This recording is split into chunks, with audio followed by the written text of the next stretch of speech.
Hello, hello, hello. As you can tell, dear listeners, I am not Gary Stryker.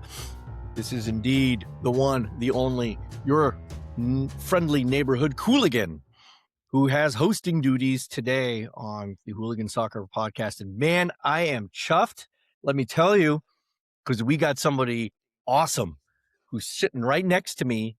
Well, right next to me, as close as next to me can be, from Brooklyn himself, Mr. Favian Renkel. Fabian, Hey, welcome to Hooligan.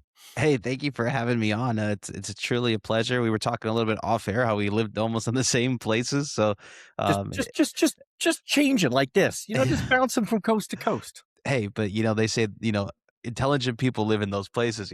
So I guess that makes us. I don't know if that they certainly didn't know me when they made that claim, but yeah, I'll go with that. Absolutely, all right. But it's a pleasure to be on and talk everything MLS. Yeah, and that is what we're talking about today. MLS, we kick off now 2 weeks. No, it's a week from Saturday. Yeah, it's a week from Saturday. Now, so we're at 10 days. Basically, minus 10 days. And now, I mean, I'm here with Kickbase USA. We're the new home of MLS Fantasy. So yeah, the time is now to kind of get everybody to download and start playing, because the beginning of the season's always going to be where you kind of have the most amount of players and people wanting to get into the game. So yeah, I'm on this. I will be giving it a shot this weekend. Perfect. I'll be going in and trying it out. So yeah, why not? Yeah. So basically I'm doing this podcast tour to kind of let everybody know, hey, download the app and start playing, and it helps you watch the games a little better. I'm a big fan of fantasy football, because I can't watch an NFL game unless I know a little bit more data. That's just me though. Right. Well, our listening audience tends to be a little data heavy, because we'll go through all of that. But today we're actually going to focus specifically on the MLS transfer window and what has that done? How has that changed the MLS landscape for the upcoming season?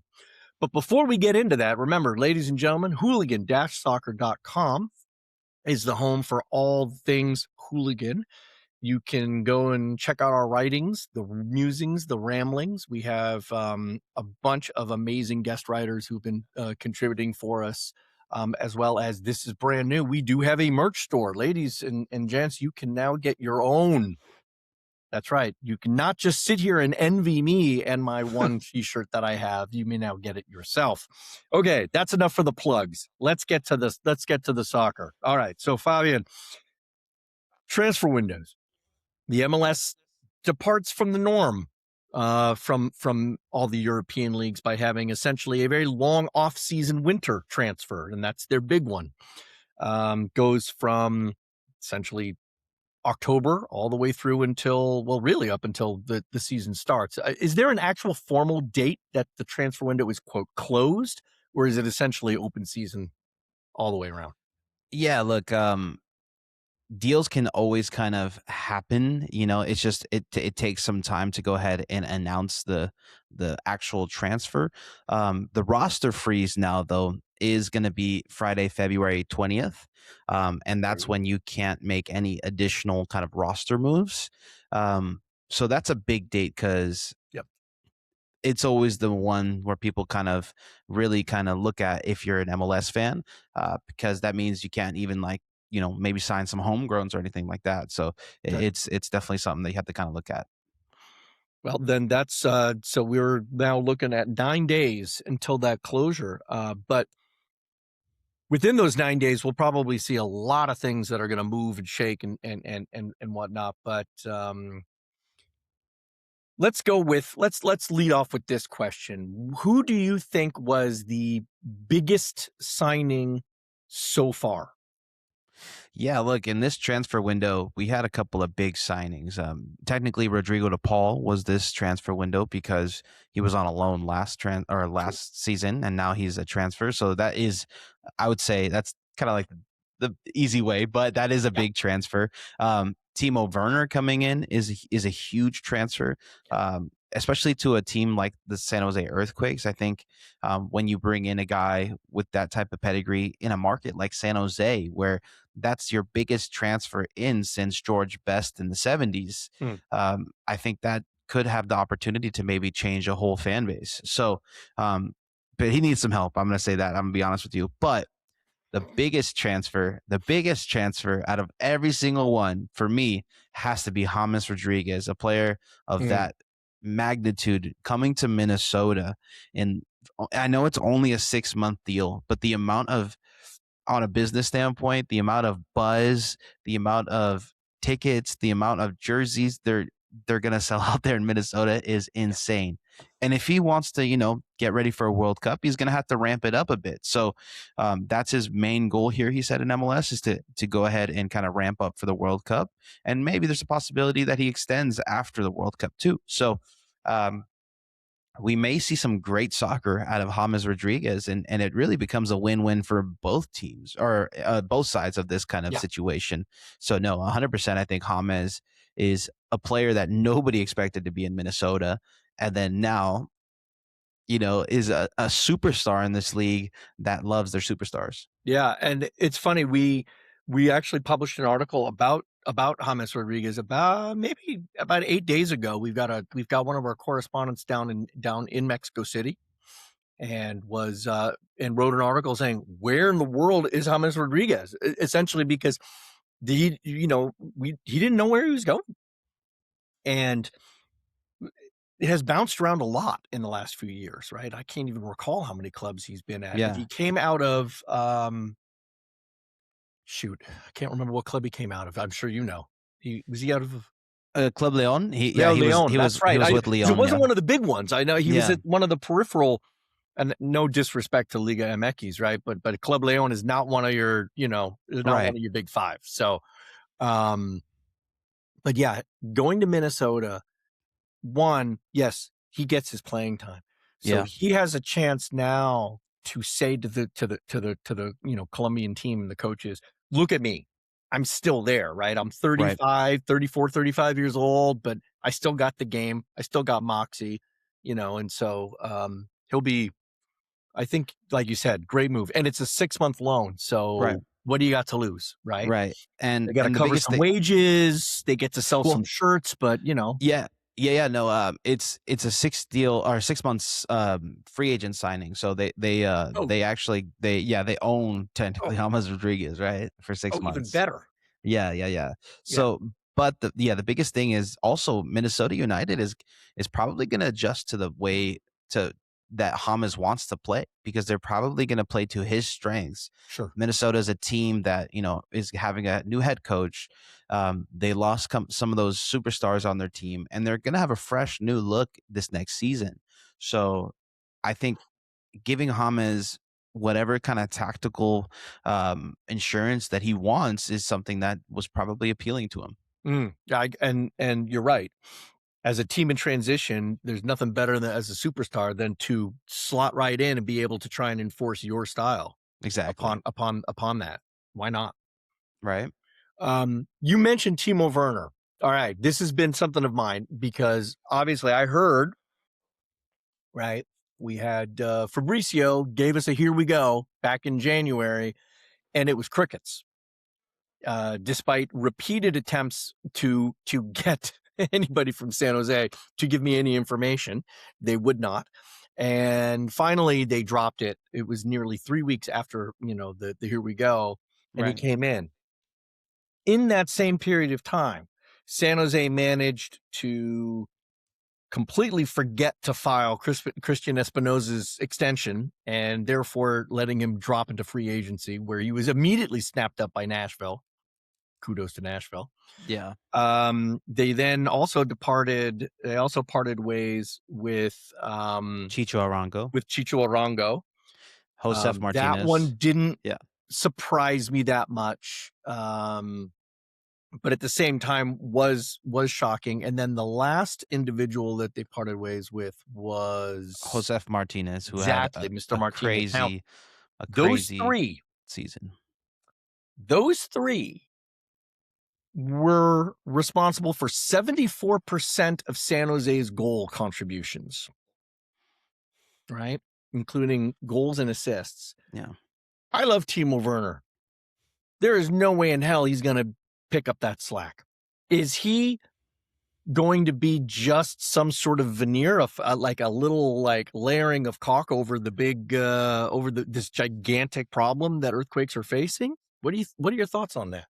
Yeah, look, I'm kind of labeling this team Timo and the boys. I mean, this Good is gonna one. be a team of a lot of young players that need to make those next steps for Bruce Arena.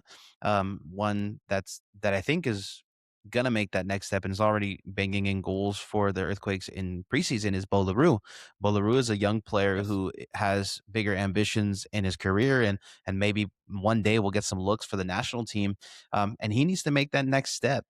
Another guy is Nico Sakiris. He's already getting national team call-ups in the U20s, Yep. but this is a season where, more is going to be put on him to kind of make that next step for the Earthquakes, where he's always performed on the big stages of the United States, but he's hasn't done much for the Earthquakes. I know he had a couple of good goals here and there from free kicks, but this is the year that he needs to really step up and be a really big part of this team, because they're going to need it.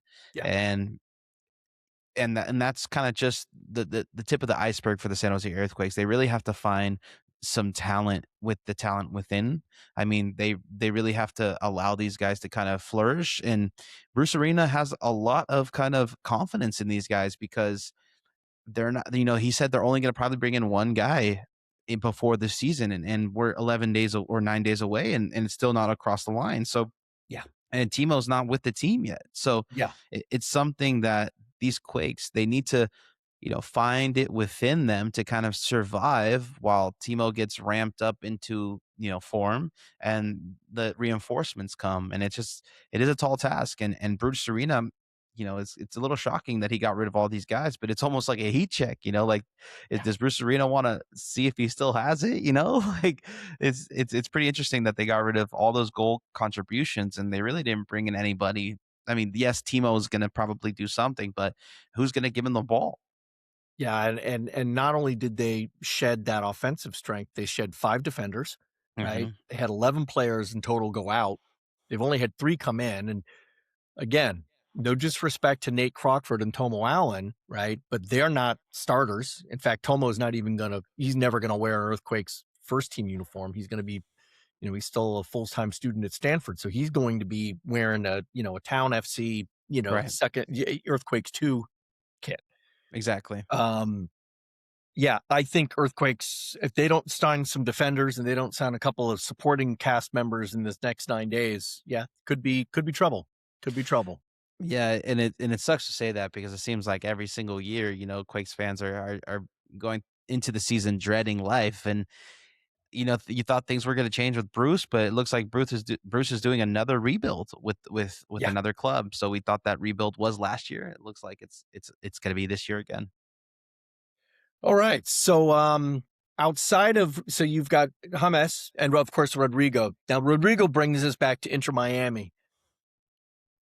I look at what Inter Miami has done over this window, and I'm thinking to myself, it is patently unfair that you have a team that was as good as they were last year. And yeah, there were stumbles. Yes, they only won one of their 5 possible trophies.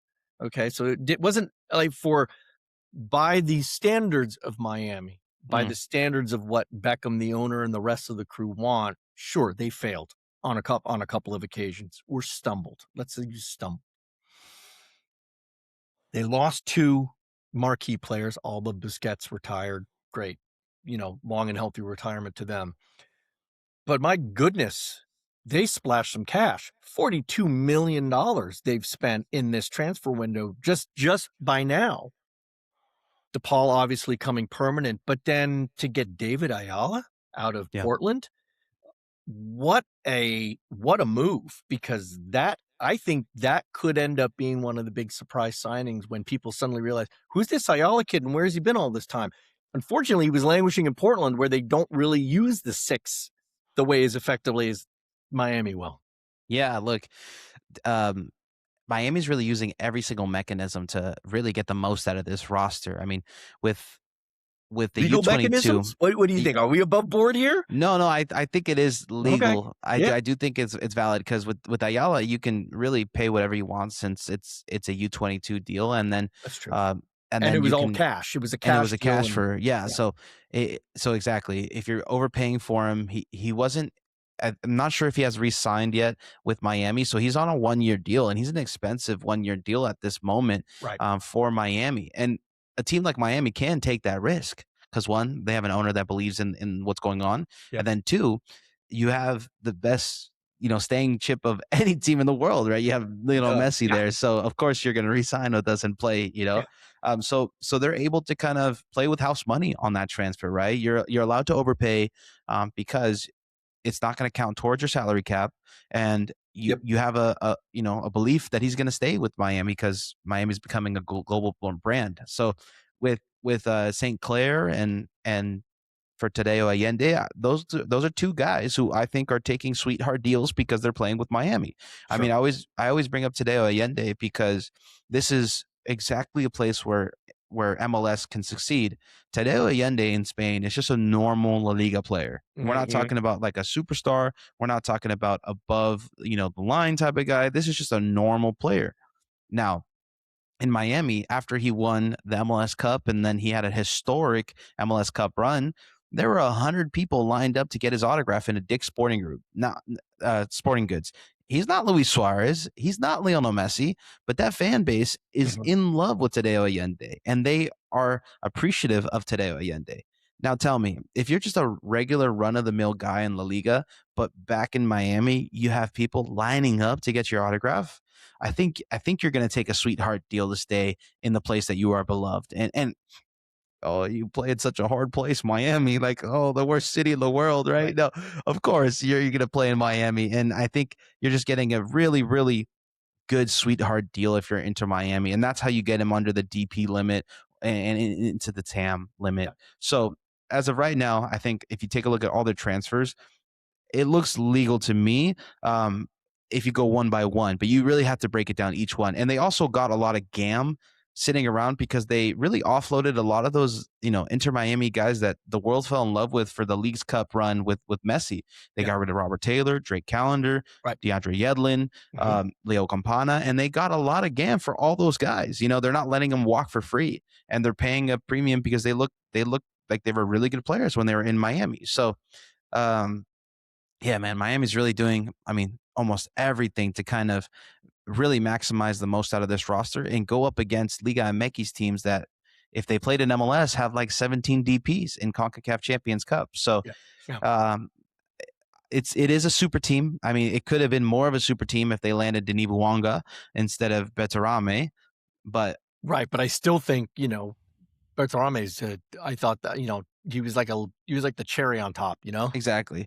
And and Miami's perfect call, right? Monterrey wanted him out. I mean, right. let's do it. And he was pricey. They had to buy him out with that 15 mil, but still, Yeah, and if you really look at it, I mean, Miami's kind of buying the best of each position of CONCACAF. I mean, St. Clair right. was the best goalkeeper in MLS. Um, Yep. let's say Ayala was one of the best young players. Mikael was at the time when he was in MLS one of the best defenders, even though they still went for Blackman, and then they went for the best striker they can in CONCACAF. So they're Inter Miami's kind of moving like a Bayern Munich of MLS in a way where they're kind of throwing feelers out for everybody in the league. That's the best, or in CONCACAF, that's the best. And I Yep. think that just is the ambition of the owner and whoever's pulling the strings there. So that actually brings me to another question, because I was actually shocked, truly shocked that they re-signed Luis Suarez. Mm, He was, in my opinion, the one player that I thought was a virtual lock to move out, to go somewhere else. And yet there he is. And you wonder how much they have a very tight, they're going to be really busy, right? yeah, They're going to have a lot of games between CONCACAF Champions Cup, between various league, between all the other league, and all the leagues cup and everything else that they've got to do. So sure, they want depth. But now you've got to think that Suarez is he's got to be sitting behind Allende. He's got to be sitting almost even maybe behind Bertarame. I don't know how Bertarame is performing in camp, but where does Suarez now fit in within this organization? And are there any other players that you thought were going to move, but yet are still around? Yeah, look, I think Suarez fits in perfectly when you kind of think that maybe Messi is going to slow it down a little bit this year. I think with the World Cup on the horizon, we just found out today that Messi's injured. He's having Oh, hamstring tightness I didn't again. hear that one. I've gotten a Yeah, little behind on my news. Okay, good. no You heard it worries. here. Yeah, and the biggest thing is kind of Suarez has already kind of stepped into that facilitator role and provider role for Inter Miami during the League's Cup Mhm. run that Messi was hurt and he couldn't play, Yeah. and they did a phenomenal job. Now, I actually think Suarez may play better when Messi's not on the pitch for Inter Miami, because it's hard to kind of play with his age and Yeah. and legs. You can't really press as well as you want to, but Messi doesn't press anyway. So if you can True. find a way to fill Suarez into Messi's role when Messi's unable to play, I think this person or Suarez being re-signed is actually genius, because now you have cover for a player that can kind of slot into a position that isn't the easiest, but you can almost kind of feel okay with at least trotting him out there and knowing that the same way they want to play with Messi is going to be there with Suarez, or at least it's going to be similar to it. And Suarez is a very capable striker of being a provider. I mean, he did it in his Liverpool days. He probably did a little bit in Barca as well, but he could definitely be the creative kind of engine in that offense. And I think he's not going to have the legs to, give it a full 90 with pressing and going at those lines, but 100%, I could see him being, maybe a second striker, a TAM, or excuse me, a Cam in this type of offense when Messi's not around, or when Right. Messi needs to come off the field, right? Because this is a World Cup year. We have to remember that Messi's, priority, no matter how much we love him in MLS, his priority is always going to be the national team. That's true. And that's the honest truth. It's just there's something about playing for a South American national team that every single South American wants Oh, to it's the do that. Albiceleste, man. You got to. It's like Exactly. it's religion. Right. That makes perfect sense. Any thoughts about Irving Chucky Lozano? Because he's another one that I was absolutely convinced was going to be sort of moved off to the side.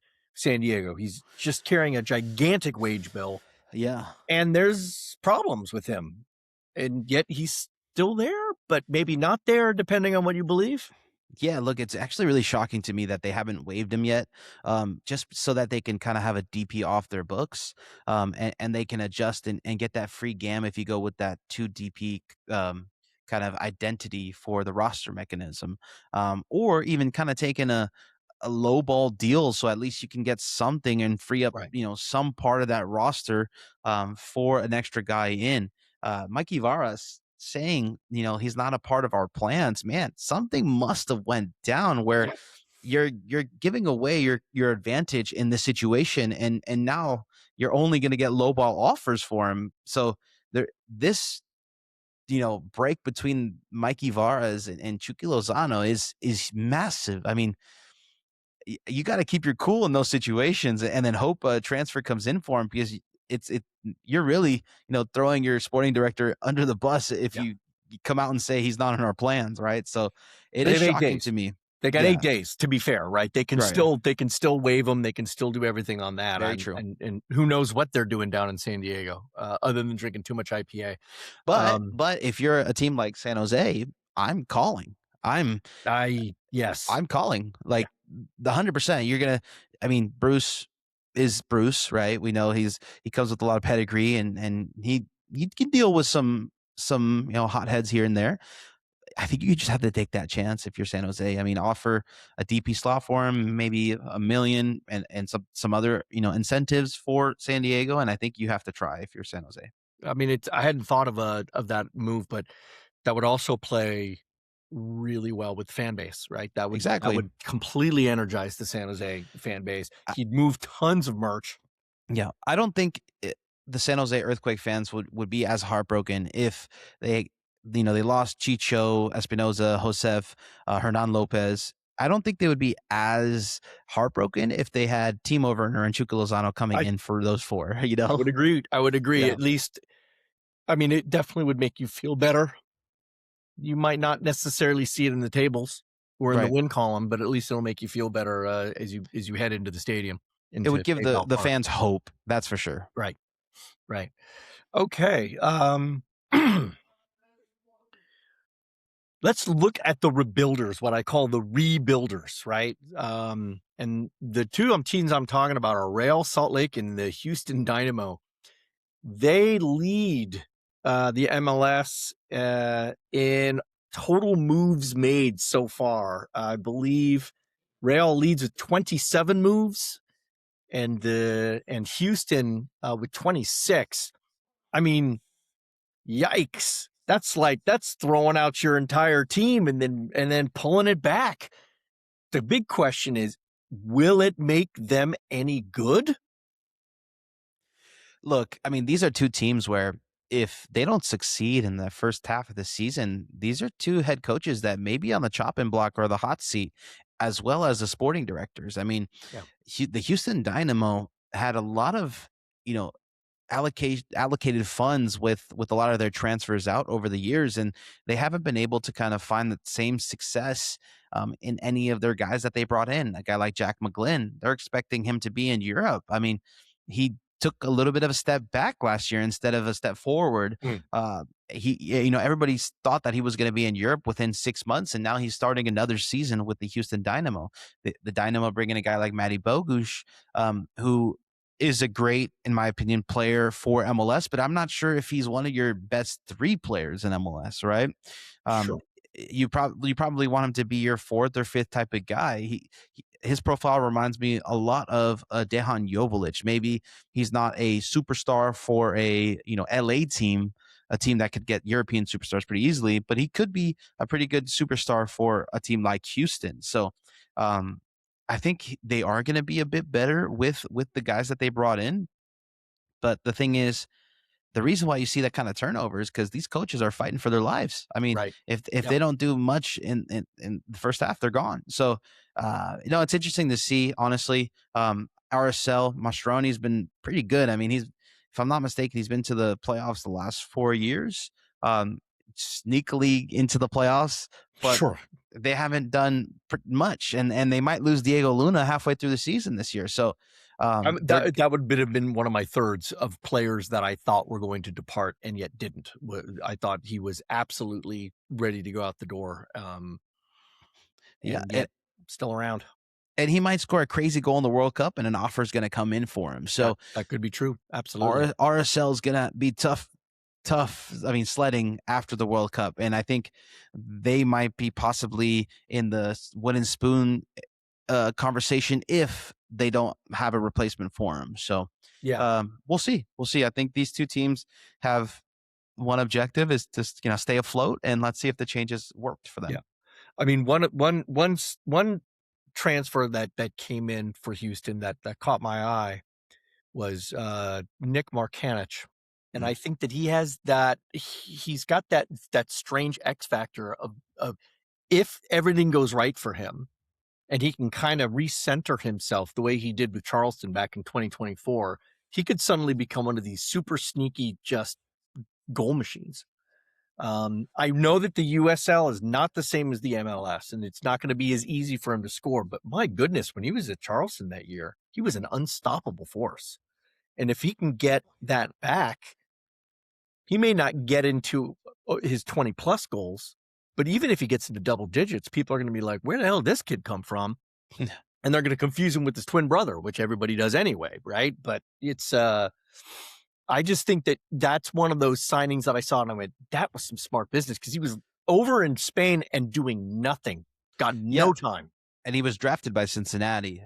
This is a guy who, honestly, it's a beautiful comeback story if it works out in Houston. I mean, drafted by Cincinnati, then moves to USL, kills it in USL for a couple of years, and then comes back into MLS, and then gets another opportunity with the Houston Dynamo. So, I mean, I think a lot of people are in his corner, and he should, he should have a great opportunity to kind of make a name for himself back in the league that he was drafted in.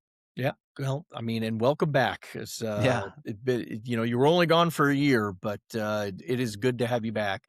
The other Markanich, as we say.